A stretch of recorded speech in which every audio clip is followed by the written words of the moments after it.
आप देश की राजधानी दिल्ली का देख लीजिए, जहाँ गृह मंत्री रहते हैं। सिर्फ ये नहीं कि तारीपार गृह मंत्री रहते, दूसरे गृह राज्य मंत्री भी रहते हैं जो अपराधी प्रवृत्ति के हैं, जो मानव तस्करी करते, जिन पर आरोप है।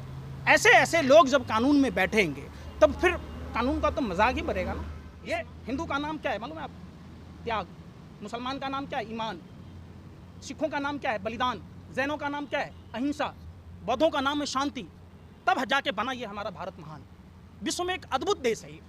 इस देश की फिजा को बदलने का काम किया जा रहा है। आप अस्पताल के लिए क्यों नहीं लड़ रहे? जो लोग उपद्रवी यहाँ आते हैं, संसद मार्ग में जाते हैं, जो लोग और भी कहीं जाके जलाते हैं, उन लोगों को आपने कोरोना काल में देखा कि किसी को सिलेंडर पहुँचाया हो, किसी को ऑक्सीजन पहुँचाई हो, किसी को बेड मुहैया कराया हो, किसी बच्चे को स्कूल में दाखिला कराया हो। अगर हम लोग पूरा देश एकत्रित होकर, जाति धर्म से ऊपर उठकर, दलगत भावना से ऊपर उठकर, अगर हम शिक्षा के क्षेत्र में काम करें, स्वास्थ्य के क्षेत्र में काम करें, अमन भाईचारा के लिए काम करें, तो निश्चित तौर पर हमारा देश विश्वगुरु कहलाएगा।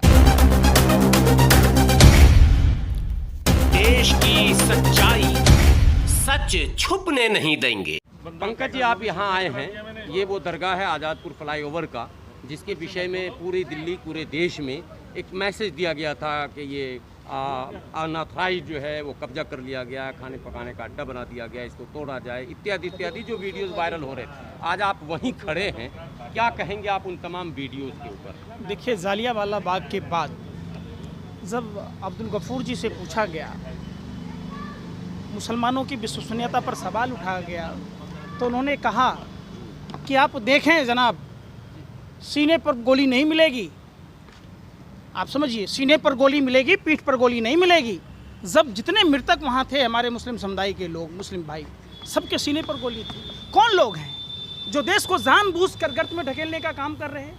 ये कौन सा धर्म सिखाता है किसी मजहब को प्रताड़ित करना, किसी मजहब के लोगों को परेशान करना? आस्था का सवाल है। और ऐसे में एक साजिश, षड्यंत्र और प्रयोग के तहत जो काम लगातार दिल्ली में हो रहे, वो पूरे देश के सामने में है। दिल्ली के दंगे हुए, कौन से ऐसे लोग थे जो दिल्ली में दंगे कराने का काम कर रहे थे? उस समय हमारे देश की खुफिया agency, home ministry, home minister क्या कर रहे थे? ये क्या सिर्फ चुनाव प्रचार के लिए बने हैं? ये तमाम सवालों को उजागर करता है।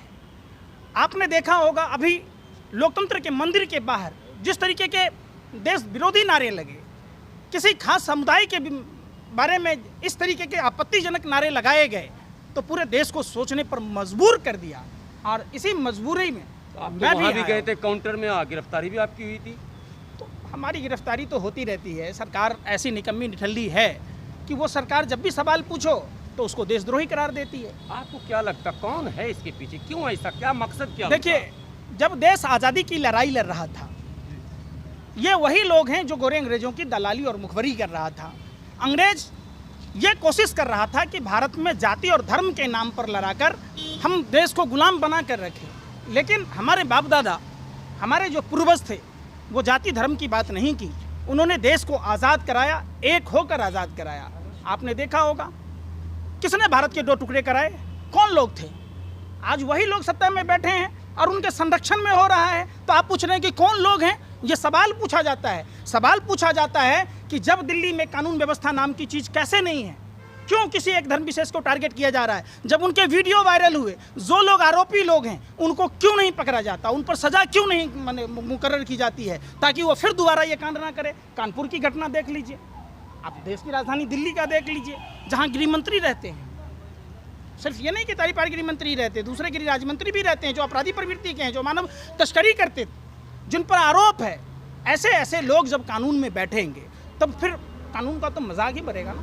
इस मामले का संज्ञान लेना चाहिए। धर्म का सवाल है, आस्था का सवाल है। जातियाँ कोई भी हो सकती है, धर्म के लोग कोई भी हो सकते हैं, लेकिन किसी धार्मिक स्थान से छेड़छाड़ करना सरासर गलत है। और ये बाबा साहब अम्बेडकर का आपको इसका बिल्कुल, जब तक कानून सख्त नहीं होगा, जो लोग जाति के नाम पर, धर्म के नाम पर उपद्रव मचाते, उनको खुली छूट दी जाती है। अब समझिए, आपने अब देखा होगा अश्विनी उपाध्याय का किस तरीके से गिरफ्तारी हुई, किस तरीके से छोड़ दिया गया, किस तरीके से कपिल की गिरफ्तारी हुई, किस तरीके से कपिल को छोड़ दिया गया। तो जब इस तरीके की घटनाएं होंगी तो जो उपद्रवी लोग हैं उनके हौसले बुलंद होंगे। आपको लगता है ऐसे लोगों पर सख्त कार्रवाई होनी चाहिए? बिल्कुल। देखिए, गलत कोई भी हो, मेरा भाई भी हो, मेरे पिताजी भी हों, अगर वो किसी जाति और समाज को लेके, अगर धर्म को लेके अगर ऐसा काम करते हैं तो उनको सख्त से सख्त सजा मिलनी चाहिए।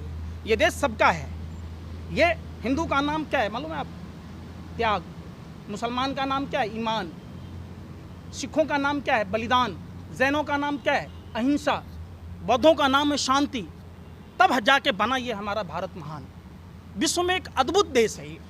इस देश की फिजा को बदलने का काम किया जा रहा है। आप अस्पताल के लिए क्यों नहीं लड़ रहे? जो लोग उपद्रवी यहाँ आते हैं, संसद मार्ग में जाते हैं, जो लोग और भी कहीं जाके चलाते हैं, उन लोगों को आपने कोरोना काल में देखा कि किसी को सिलेंडर पहुँचाया हो, किसी को ऑक्सीजन पहुँचाई हो, किसी को बेड मुहैया कराया हो, किसी बच्चे को स्कूल में दाखिला कराया हो। अगर हम लोग पूरा देश एकत्रित होकर जाति धर्म से ऊपर उठकर, दलगत भावना से ऊपर उठकर अगर हम शिक्षा के क्षेत्र में काम करें, स्वास्थ्य के क्षेत्र में काम करें, अमन भाईचारा के लिए काम करें, तो निश्चित तौर पर हमारा देश विश्वगुरु कहलाएगा।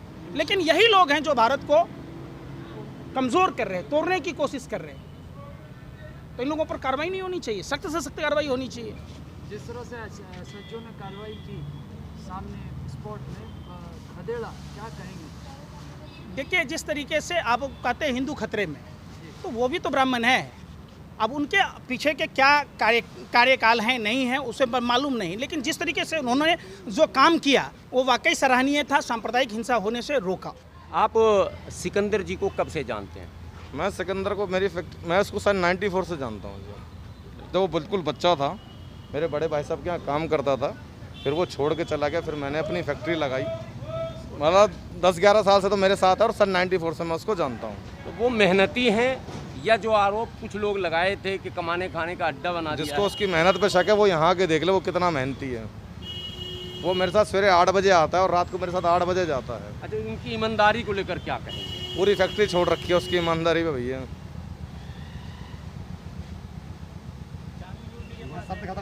चाबी उसी के पास है, मेरे पास यकीन मानना चाबी तक भी नहीं है, इसके पास चाबी है।